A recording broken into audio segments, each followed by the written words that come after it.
ये civil service 2007 का question है।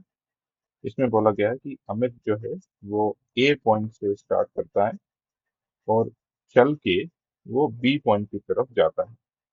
फिर बी से ए की तरफ वो कार से आता है, मतलब पहले वो वॉक करके गया और फिर वो कार से आया। और इस पूरी जर्नी में उसको 6 घंटे 45 मिनट लग जाते हैं। तो यहाँ से यहाँ गया फिर वापस आया, 6 घंटे 45 मिनट लग चुके हैं। तो जब वो जा रहा है तो मैं इसकी स्पीड, जब वो पैदल चल के जाता है तो उसको वी स्पीड मान लेता हूँ। ये वॉकिंग स्पीड हो गई। और जब कार से मूव कर रहा है, वो कार से चल रहा है, तो उसका स्पीड जो है मैं वी मान लेता हूँ। सी मतलब कार। तो जाने का टाइम कितना हो गया, डिस्टेंस हो गया एक्स, और किस स्पीड से जा रहा है, की स्पीड से जा रहा है। तो ये जाने का टाइम हुआ।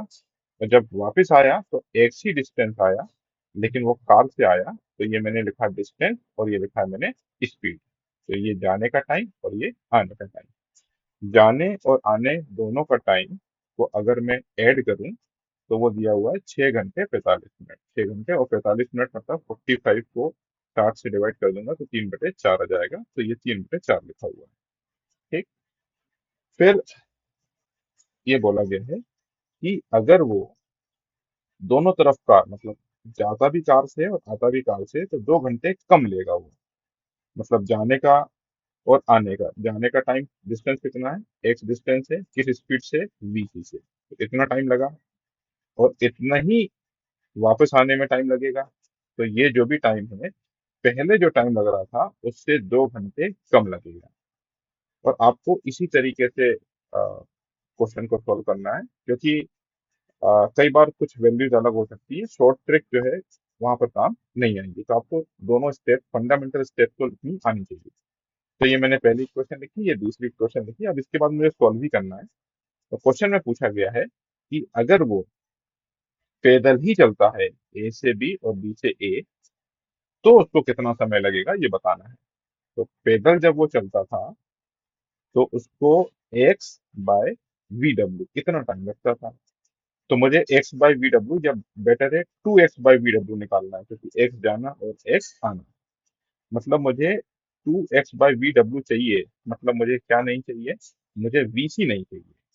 अब नहीं चाहिए है तो यहाँ पर देख लो, ये 2x बाई लिख रहा है और यहाँ पर दिखाई दे रहा है x/bc। इसीलिए मैंने यहाँ पर क्या करा, 2 से मल्टीप्लाई कर दिया पूरे एक्सप्रेशन को। सॉल्व भी कर रहा हूँ मैं। तो जब मैंने इसको 2 से मल्टीप्लाई करा तो ये देख लीजिए आप, 2x/v आया। इसको 2 से मल्टीप्लाई करा तो 2x/bc आया। इसको थोड़ा सा देख लेते हैं।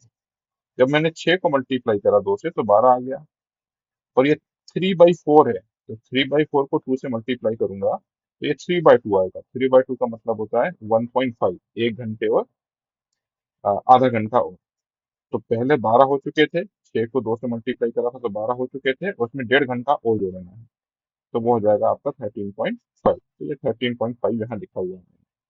तो मैंने कुछ नहीं करा, बस ये पहली इक्वेशन को इस तरीके से लिखा हुआ है। और दूसरी इक्वेशन तो ये 2x/bc है। अब 6 में से 2 चला गया तो 4, बाकी का 3/2। तो ये मैंने दो इक्वेशंस लिख दी हैं। ठीक। अब बहुत ही आसान है। अब आप देखिए, यहाँ पर 2x/bc का वैल्यू मैं यहाँ पर पुट कर देता हूँ। तो ये तो मैंने ऐसा कैसे ही लिखा। इसकी वैल्यू जो है वो मैंने यहाँ पर रख दी। ये देखिए, ये यहाँ पर रखी हुई है। और बाकी 1/2 यहाँ पर रखा हुआ है। तो ये हो गया 2x/v। ये 13 घंटे और आधा घंटा है तो 13.5। ये आपका 4 घंटे हैं और 45 मिनट है। 3/4 आवर्स मतलब इसको आप 60 से गुना करोगे तो आपको ये मिनट में दे देगा। तो मैं इसको करता हूँ 15, तो ये आ गया 45 मिनट। तो ये आपका 45 मिनट है। ठीक। तो ये हो गया आपके 13.5 घंटे। ये इधर गया तो -4 और ये इधर गया तो -45। अब 13.5 में से 4 हटा दिया तो कितना बचा, 9.5। अब इसमें से मुझे 45 और घटाना है। तो 45 और घटाऊंगा तो 8 घंटे 45 मिनट आपका आंसर आएगा। और वो जो है हमें ऑप्शन बी में दिया हुआ है। नहीं, ऑप्शन बी में दिया हुआ है 8 घंटे 45 मिनट।